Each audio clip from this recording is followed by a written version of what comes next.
Question number 25 page number 57 पे यहाँ पर जो सवाल हमें दिया गया है वो एक कंटेनर है। उस कंटेनर में सेमी परमेबल मेम्ब्रेन लगा हुआ है और दो चैम्बर में इसको कंपार्टमेंट में बांट दिया गया, दो चैम्बर में इसको बांट दिया गया, दो कंपार्टमेंट में इसको बांट दिया गया है। एक चैम्बर में सॉल्यूशन C1 है और दूसरे में सॉल्यूशन C2 है। पहला जो सॉल्यूशन है वो 100 ग्राम वाटर में 20 ग्राम शुगर डालकर ये सॉल्यूशन तैयार किया गया है। SPM की दूसरी तरफ जो सॉल्यूशन तैयार किया गया है वो 100 ग्राम वाटर में 10 ग्राम शुगर डालकर बनाया गया है। सवाल पूछ रहे हैं कि SPM के थ्रू सॉल्वेंट का माइग्रेशन होगा इधर से इधर, इधर से इधर। जिसका कंसंट्रेशन कम होता है उसी तरफ से सॉल्वेंट हायर कंसंट्रेशन की तरफ जाता है। नेट फ्लो जो होता है, वैसे तो मूवमेंट दोनों तरफ होता है बेटा। सवाल में क्या करें साहब, find out water transferred from one two other solution in equilibrium condition. हमें यह बताना है, ये समझाना है कि बताइए कितना वाटर एक सॉल्यूशन से दूसरे सॉल्यूशन की तरफ जाएगा, क्योंकि सॉल्वेंट इधर से इधर मूव करना शुरू करेगा बेटा। अच्छी तरीके से आपको पता है कि जो नेट फ्लो होगा वो लो कंसंट्रेशन से हायर कंसंट्रेशन की तरफ होगा और तब तक सॉल्वेंट का मूवमेंट होता रहेगा जब तक कि दोनों का ऑस्मोटिक प्रेशर बराबर ना हो जाए। ऑस्मोसिस तब तक चलता रहेगा जब तक ऑस्मोटिक प्रेशर दोनों का बराबर ना हो जाए बेटा। उसको आइसोटोनिक कंडीशन कहते हैं और आइसोटोनिक कंडीशन में इनका और इनका ऑस्मोटिक प्रेशर बराबर हो जाएगा। अच्छी तरीके से आपको पता है कि ऑस्मोटिक प्रेशर का जो फार्मूला होता है M × S × T, pi equal to हो जाएगा W1 अपान M1 1000 अपान V1 × S × T। हम इस मोलरिटी को, इस कंसंट्रेशन को ओपन कर लिए बेटा। W1 दोनों में अलग अलग है, वॉल्यूम दोनों का 100 ग्राम दिया गया है, लेकिन वॉल्यूम चेंज हो रहा होगा तो जो जो वेरिएबल हैं उनको हम बाहर कर ले रहे हैं और जो जो कांस्टेंट हैं उनको हम कैंसिल कर दे रहे हैं। जैसे मोलेक्युलर वेट, दोनों में ही शुगर का मोलेक्युलर वेट सेम होगा 342, S और T की वैल्यू कांस्टेंट होगा। तो जब इक्विलिब्रियम स्टेब्लिश होगा, यानी कि at equilibrium pi 1 equal to pi 2 के, यानी कि जो पाई होगा ये W1 अपान V1 के प्रोपोर्शनल होगा बेटा। ये हो जाएगा W1 upon V1 equal to W2 upon V2। यहाँ पर W1 कितना दिया गया बेटा, यहाँ पर 20 ग्राम। अब हम ये मान के चल रहे हैं कि साहब इधर से इधर X ग्राम वाटर ट्रांसफ़र हुआ होगा तो इसके वॉल्यूम में इंक्रीमेंट होगा। पानी का चाहे मास लें और पानी का चाहे वॉल्यूम लें, दोनों ही सेम होगा। क्यों सेम होगा? क्योंकि वाटर का डेंसिटी एक माना जाता है। हालांकि एक एग्जैक्ट होता नहीं है, लेकिन एक हम लेके चलते हैं, 0.9 कुछ निकल करके आता है। तो इसका मास और इसका वॉल्यूम सेम होगा। तो वॉल्यूम इसका कितना दिया गया, मास कितना दिया गया है 100 ग्राम, और हम ये मान के चलें इधर से इधर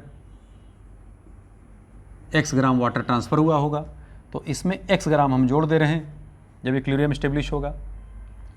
और इधर सॉल्यूट का वेट कितना दिया गया बेटा 10 ग्राम, यहाँ 100 ग्राम माइनस जितना इधर से इधर गया उतना इधर माइनस हो जाएगा।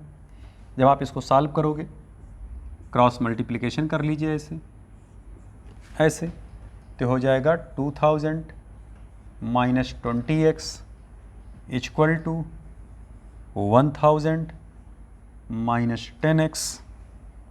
माइनस 10x नहीं बल्कि यहाँ प्लस 10x होगा, क्योंकि यहाँ प्लस है ना वैल्यू। और यहाँ से जब आप वैल्यू निकालोगे बेटा तो 20 और ये 10 कितना हो जाएगा 30x इक्वल टू 1000। तो जब आप यहाँ से x निकालोगे तो 33.3 ग्राम निकल कर के आएगा। अब इसमें चेक कर लीजिएगा ऑप्शन कौन सा करेक्ट होगा, सी।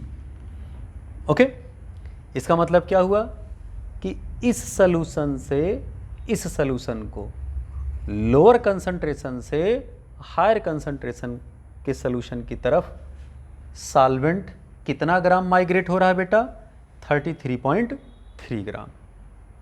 बात स्पष्ट हुआ बच्चों। आइए अगले सवाल की तरफ चलते हैं हम लोग बेटा। देखें जरा हम लोग अगला क्वेश्चन देखें बच्चों। ये क्वेश्चन आपके एनसीईआरटी की बुक में दिया भी गया है बच्चों। सवाल इसमें क्या कह रहे हैं, कह रहे हैं साहब 27 डिग्री सेंटीग्रेड पर कोई सॉल्यूशन दिया गया है, उस सॉल्यूशन में 1.96 ग्राम सालूट, और सालूट है कौन, पॉली आइसोब्यूटाइलिन। बड़ा मालिक्यूल है, कोई मैक्रो साइज मालिक्यूल है, इसका मॉलिक्यूलर वेट हमें ज्ञात करना। और हमको बताया गया है भाई पिछले लेक्चर में हमने या वीडियो में बताया भी था कि ऑस्मोटिक प्रेशर सबसे बेस्ट मेथड माना जाता है नॉन वोलेटाइल सॉल्यूट का मॉलिक्यूलर वेट ज्ञात करने के लिए। खैर सवाल पढ़िए। 27 डिग्री सेंटीग्रेड पर किसी सॉल्यूशन में 1.96 ग्राम पॉली आइसोब्यूटाइलिन डला हुआ है। सॉल्यूशन जो बनाया गया वो बेंजीन में बनाया गया। सॉल्वेंट यहाँ वाटर नहीं लिया गया बेटा, क्या लिया गया है, बेंजीन। 100 ml बेंजीन में बनाया गया है।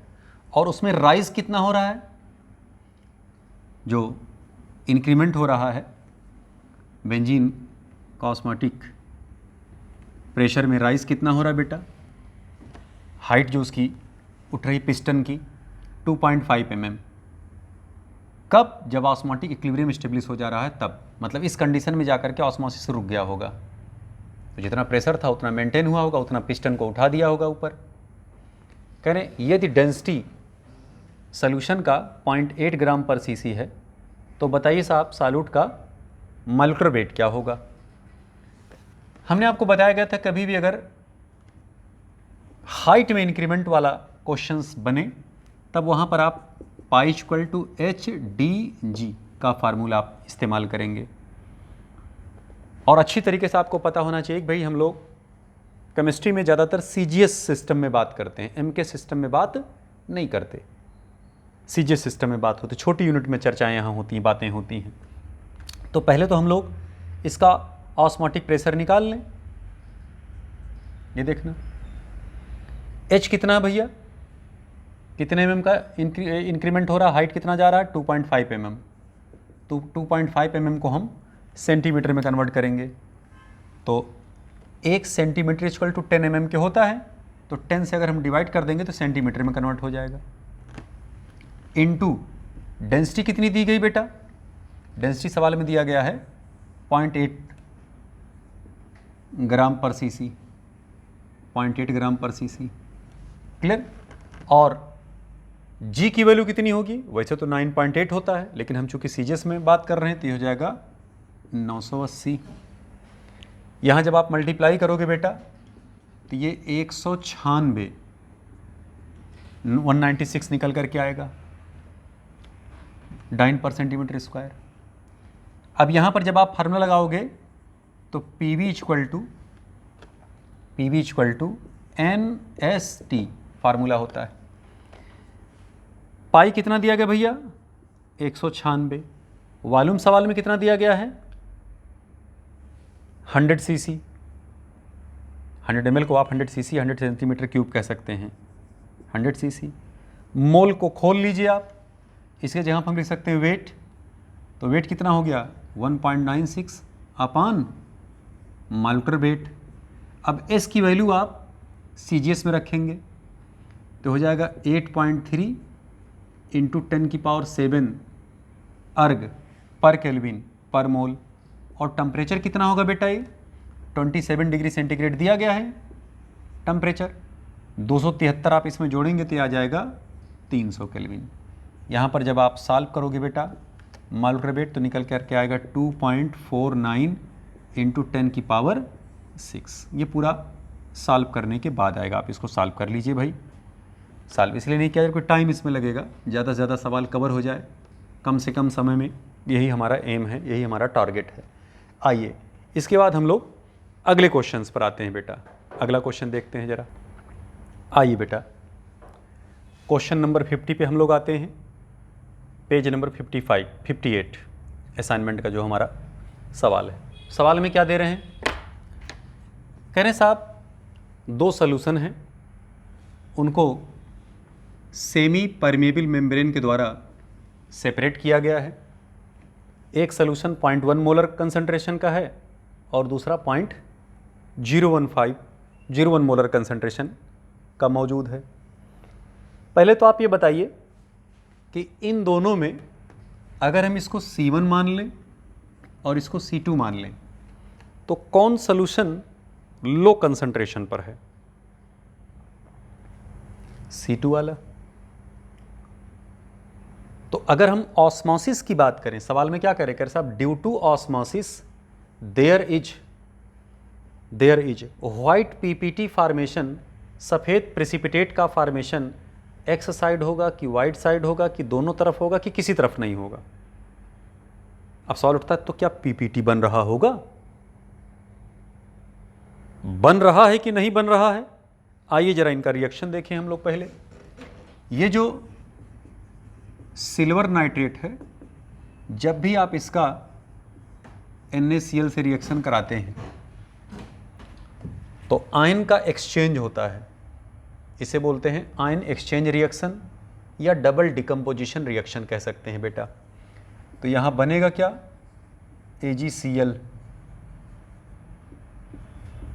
का व्हाइट पीपीटी आता है और साथ में NaNO3 का सॉल्यूशन बनेगा। ये भी सॉल्यूशन है, ये भी सॉल्यूशन है और ये पीपीटी। अब जरा जान लें, प्रेसिपिटेट तो तब होगा, प्रेसिपिटेशन तब होगा, पीपीटी तब आएगा जब दोनों सॉल्यूट आपस में मिलें, दोनों सॉल्यूट रिएक्शन करें। अच्छी तरह से आपको पता है बेटा कि जब भी ऑस्मोसिस होता है तो नॉन वोलेटाइल सॉल्यूट जो इसमें डले होते हैं उनका माइग्रेशन नहीं होता, क्योंकि जो सेमी परमेबल मेम्ब्रेन है, इसे हिंदी में कहते हैं अर्ध पारगम्य झिल्ली, ये आधे को पारगमित करता है, सबको नहीं। सॉल्वेंट को सिर्फ जाने देता है, सॉल्यूट को नहीं, क्योंकि सॉल्यूट की साइज बड़ी होती है, सॉल्वेंट की साइज छोटी होती है, आराम से वो मेम्ब्रेन से पास हो जाता है। इसीलिए तो इसको SPM बोलते हैं, सेमी परमेबल मेम्ब्रेन बोलते हैं। तो जो माइग्रेशन होगा वो C2 से C1 की तरफ होगा, लेकिन किसका? सॉल्यूट का नहीं। अगर सॉल्यूट माइग्रेट होता तो रिएक्शन इधर हो जाता और प्रेसिपिटेशन आ जाता। न इसका सॉल्यूट इधर जाएगा न इसका सॉल्यूट इधर आएगा, सिर्फ पानी आ जा रहा होगा दोनों तरफ। तो पानी के आने जाने से क्या प्रेसिपिटेशन होगा? नहीं साहब, बिल्कुल नहीं होगा। इसका मतलब ऑप्शन इसमें कौन सा करेक्ट होगा? इसमें ऑप्शन डी करेक्ट हो जाएगा। No PPT is formed in either side. Either मतलब दोनों में से किसी भी तरफ प्रेसिपिटेशन नहीं होगा। बात स्पष्ट हुआ? इस टाइप के बहुत सारे सवाल पूछते हैं, कभी कभी क्वेश्चन देते हैं दोनों सॉल्यूट जब आपस में मिलते हैं तो कभी कभी कलर बनता है, कलर्ड पीपीटी आते हैं। जैसे यहीं पर NaCl ना लेते हम NaBr ले लेते, तब व्हाइट पीपीटी ना बन करके येलो पीपीटी आता। तो कभी कभी सवाल पूछते हैं साहब कलर किस तरफ आएगा? तो कलर किसी तरफ नहीं आएगा। बात स्पष्ट हुआ? आइए भैया, इसके बाद हम लोग अगले क्वेश्चन की तरफ बढ़ते हैं बेटा। बहुत प्यारा क्वेश्चन है, अच्छा सवाल, बल्कि इंपॉर्टेंट सवाल आप कह सकते हैं।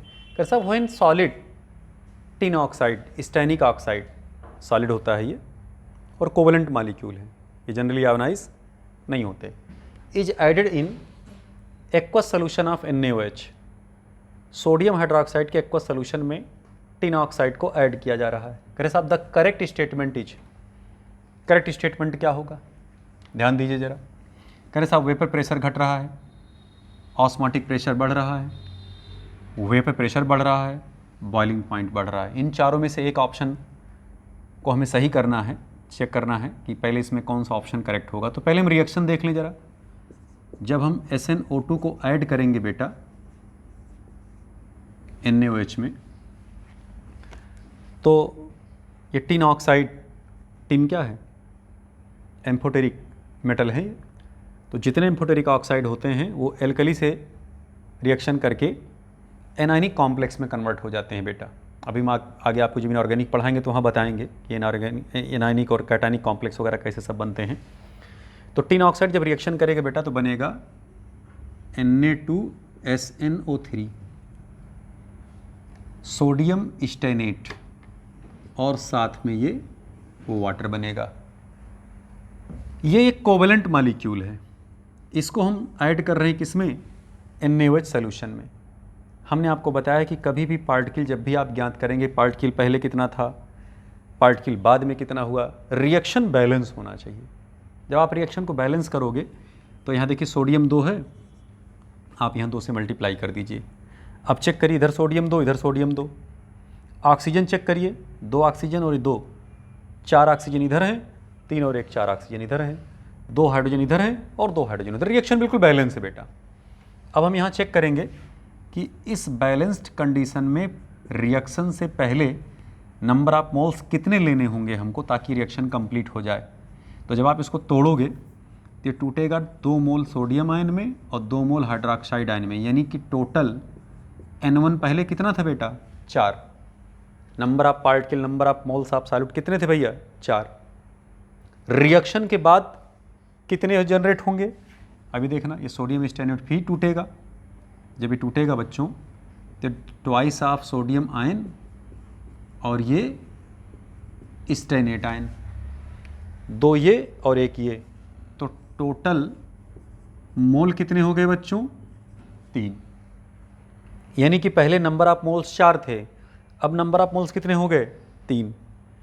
तो number of particle of solute, या कह सकते हैं नंबर ऑफ पार्टिकल सॉल्यूशन के अंदर ओवरऑल फाइनली घट रहा है कि बढ़ रहा है, घट रहा है साहब। हमने आपको बताया था कि जो कॉलिगेटिव प्रॉपर्टी है ये डायरेक्ट प्रोपोर्शनल किस पे होता है, N/I पर। बात स्पष्ट हुआ। हालांकि यहाँ पर I जो हम लेकर के चल रहे हैं वही उसका N भी कहलाएगा। ओके, तो number of moles per depend कर रहा है। और जो कॉलिगेटिव प्रॉपर्टी है जैसे elevation in boiling point, depression in freezing point, osmotic pressure, relative lowering in vapour pressure, delta P/P0, यही तो सब कॉलिगेटिव प्रॉपर्टी है बेटा। अगर N की वैल्यू बढ़ेगा, जबकि यहां देखिए N की वैल्यू क्या है, घट रहा है, अगर N की वैल्यू घटेगा तो कॉलिगेटिव प्रॉपर्टी घटेगी। कॉलिगेटिव प्रॉपर्टी घटने का मतलब क्या हुआ कि बॉइलिंग पॉइंट लोअर हो रहा होगा, डेल्टा TB की वैल्यू घट रही होगी। अगर बॉइलिंग पॉइंट घट रहा होगा तो ऑस्मोटिक प्रेशर भी घट रहा होगा, फ्रीजिंग पॉइंट बढ़ रहा होगा, वेपर प्रेशर बढ़ रहा होगा। नंबर ऑफ मोल्स पर ही तो Cp डिपेंड करता है। अगर N घटेगा तो Cp घटेगा। Cp घटने का मतलब क्या हुआ बेटा, बॉइलिंग पॉइंट में डिक्रीमेंट होगा अगर मोल घट रहे होंगे, ऑस्मोटिक प्रेशर घट रहा होगा अगर नंबर ऑफ पार्टिकल मोल्स घट रहे होंगे, फ्रीजिंग पॉइंट बढ़ेगा, वेपर प्रेशर बढ़ेगा। अब यहाँ जरा ऑप्शन चेक करिए, कह रहे साहब वेपर प्रेशर घटेगा, नहीं साहब वेपर प्रेशर हमारा क्या हो रहा है, बढ़ रहा है। तो वेपर प्रेशर अगर बढ़ रहा तो ऑप्शन इसमें कौन सा करेक्ट होगा, बी। वेपर प्रेशर घटेगा, नहीं। ऑस्मोटिक प्रेशर इंक्रीज होगा, नहीं साहब डिक्रीज होगा। बॉइलिंग पॉइंट रेज होगा, नहीं साहब बॉइलिंग पॉइंट सप्रेस्ड होगा। तो इसमें जो ऑप्शन करेक्ट होगा बेटा वो ऑप्शन कौन सा निकल करके आ जाएगा बच्चों, सेकंड ऑप्शन बी करेक्ट होगा। ओके, ये हमेशा ध्यान रखिएगा, रिएक्शन बैलेंस्ड कंडीशन में ही आप ज्ञात करिएगा N1 पहले कितना था, N1 बाद, N2 बाद में कितना हो जा रहा है। आइए इसके बाद हम लोग अगले क्वेश्चंस पर आते हैं बेटा। आइए बच्चों अगला क्वेश्चन देखें जरा हम लोग। कह रहे साहब KCl और कोई कंपाउंड X का सलूशन लिया गया और वो सलूशन इक्विमोलल है। इक्विमोलल का मतलब कि दोनों का मोलल कंसंट्रेशन, मोललिटी दोनों का समान है। पानी में सलूशन बनाया गया है और कह रहे साहब जो फ्रीजिंग पॉइंट में डिप्रेशन दोनों शो कर रहे हैं उनका रेशियो 4:1 निकल के आ रहा है। कह रहे साहब मान लीजिए आप कि KCl पूरा का पूरा डिसोसिएट हो रहा हो 100%। आयोनाइज हो रहा हो, कह रहे साहब then compound X in the solution must, तो कंपाउंड एक्स क्या कर रहा है, ऑप्शन दे दिए, कह साहब डिसोसिएटेड 50%, टूट रहा है 50% वो, एसोसिएटेड 80%, एसोसिएट कर जा रहा है, पॉलीमराइज कर जा रहा है, डाइमराइज्ड 50%, ट्राइमराइज 75%। तो ऐसे जो क्वेश्चंस होते हैं बेटा वो ऑप्शन बेस्ड होते हैं, ऑप्शन बेस्ड होते हैं। भाई ट्राइमराइज हो रहा है तो 75% एसोसिएशन आना चाहिए, डाइमराइज हो रहा है तो 50% एसोसिएशन होना चाहिए। इनमें से जो भी ऑप्शन करेक्ट होगा उस पर हम टिक लगाएंगे, लेकिन उससे पहले हम करेंगे क्या, देखें जरा इधर। पहले तो आप ये जान लें कि delta T F equal to होता है के एफ इंटू मोलल्टी के। चूंकि पहला KCl है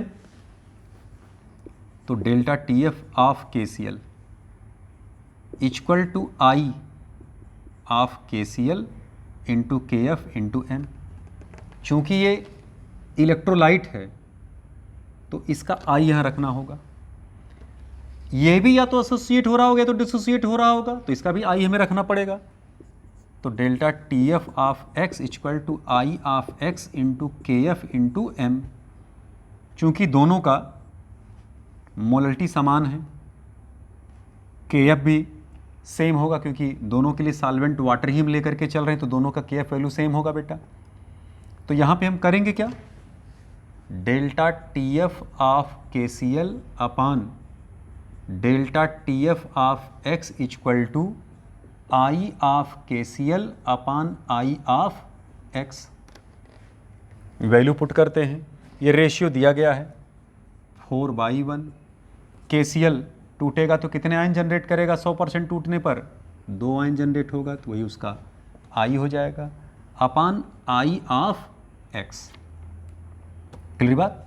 तो यहाँ जब आप x का 1/2 फैक्टर आई निकालेंगे तो निकल के आएगा बेटा 1/2 या कह सकते हैं 0.5। ओके, अब इसमें से हम ऑप्शन कौन सा चुने, तो हम एक एक करके ऑप्शन लगा करके चेक करेंगे बेटा। हम लोग नीचे से स्टार्ट करते हैं, ओके, डी वाले ऑप्शन से। अब देखिए ट्राइमराइज्ड का मतलब क्या हुआ कि n 3 होगा, अगर n हम 3 रखेंगे तो अल्फा हमारा कितना आना चाहिए 0.75, तभी ऑप्शन करेक्ट हो जाएगा। आइए जरा चेक करके देखते हैं। फार्मूला आप पढ़ते हैं कि I equal to 1 plus alpha 1/n-1, ये एसोसिएशन के केस का फार्मूला है। अगर हम यहाँ I कितना रखें 0.5, 1 प्लस, क्लियर। यहाँ पर अल्फा हमें नहीं पता कितना होगा, 75% दिया तो है लेकिन हम चेक कर लेंगे। तो यहाँ हम अल्फा रखें, रोक दे रहे हैं इसे। अब हम चेक करके देख रहे हैं अगर ट्राइमराइज कर रहा होगा तो 1/3 - 1 हम यहाँ करेंगे। यहाँ से जब आप निकालेंगे तो एग्जैक्ट अल्फा 0.75 ही निकल करके आएगा बेटा, क्योंकि हम तीनों चेक कर चुके हैं और आपको यहाँ पर चेक करना पड़ सकता है। तो इस टाइप के जो सवाल होते थोड़े लेंदी होते हैं, क्योंकि NTA वाले आजकल क्वेश्चंस वगैरह बड़े लेंदी पूछ रहे हैं। हालांकि वो लेंदी क्वेश्चन से कितना आएगा कितना नहीं आएगा तो हमें नहीं पता, लेकिन सवाल चूंकि वो पूछ रहे थे इसलिए बताना भी आवश्यक है बेटा। तो यहाँ पर अल्फा कितना निकल के आ जाएगा 0.75। तो ऑप्शन कौन सा करेक्ट हो जाएगा बेटा इसमें, डी। आप अगर सी वाले केस में रखेंगे डाइमराइज, अगर आप इसको 1/2 रखोगे तो अल्फा यहाँ 0.5 निकल कर नहीं आएगा, कुछ और निकल कर के आ रहा होगा। आप चेक करके देख लीजिएगा बेटा, ओके। आइए इसके बाद हम लोग अगले क्वेश्चन की तरफ बढ़ते हैं बच्चों। आइए बेटा अगले क्वेश्चन पे हम लोग देखते हैं। सवाल इसमें दिया गया 0.004 molar sodium sulphate 0.01 molar glucose के साथ आइसोऑस्मोटिक में है, आइसोटॉनिक सोल्यूशन है। कर साहब बताओ सोडियम सल्फेट का डिग्री ऑफ आयोनाइजेशन कितना होगा बेटा। तो पहले तो आप ऑस्मोटिक प्रेशर का फार्मूला जान लें कि I × M × S × T के होता है। अगर इलेक्ट्रोलाइट है तो उसका I यहाँ रखा जाएगा, एक से ज़्यादा एक से कम भी हो सकता है। और अगर ग्लूकोज आप लेकर के चल रहे हो तो उसका I 1 होगा, क्योंकि ग्लूकोज नॉन इलेक्ट्रोलाइट है। तो चूंकि सोल्यूशन आइसोटॉनिक है तो दोनों का I और M हम कंपेयर कर लेंगे, यानी कि π1 इक्वल टू किसके होगा π2 के बेटा। π1 हम मान के चल रहे हैं साहब सोडियम सल्फेट का, तो इसका I रखेंगे I of sodium sulphate molarity इसकी रखी जाएगी 0.004 molar, St equal to glucose का I इसका 1 होगा, ठीक। कंसंट्रेशन कितना दिया गया 0.01 मोलर इंटू S इंटू 2, तो St दोनों तरफ क्या हो जाएगा, कैंसिल। तो यहाँ से जब आप सोडियम सल्फेट का I निकालोगे तो 0.01 अपान 0.004 निकल कितना है बेटा 2.5। हमको सोडियम सल्फेट का वन हाफ फैक्टर नहीं बताना, हमको यहाँ सोडियम सल्फेट का परसेंट डिसोसिएशन बताना है, कितना परसेंट ये आयोनाइज हो रहा है पानी के अंदर जाने के बाद। फार्मूला उसके लिए क्या होता है, I equal to 1 plus alpha n minus 1, यहाँ पर I रखेंगे हम 2.5, 1 प्लस अल्फ़ा निकालना है। और सोडियम सल्फेट को अगर आप ऐसे तोड़ते तो कितना आयन जनरेट करता है ये बेटा, 2 मोल सोडियम आयन के 1 मोल सल्फेट आयन के, इसका मतलब कि n इसका कितना निकल के आता है 3, तो हो जाएगा 3 माइनस 1। इसको जब आप सॉल्व करोगे बेटा तो इस तरफ आएगा और ये हो जाएगा अल्फ़ा, तो यहाँ 3 में से घटाओगे तो हो जाएगा 2 अल्फ़ा इक्वल टू 1.5, तो अल्फ़ा इक्वल टू क्या आ जाएगा 0.75%। आयोनाइजेशन जब आप निकालते हैं तो अल्फ़ा इंटू 100 होता है बेटा, तो ये 0.75 और ये 100 से मल्टीप्लाई करेंगे तो कितना परसेंट निकल के आ जाएगा 75%। ये इसका ऑप्शन सी करेक्ट हो जाएगा। ओके, आइए अगला क्वेश्चन देखते हैं बेटा हम लोग।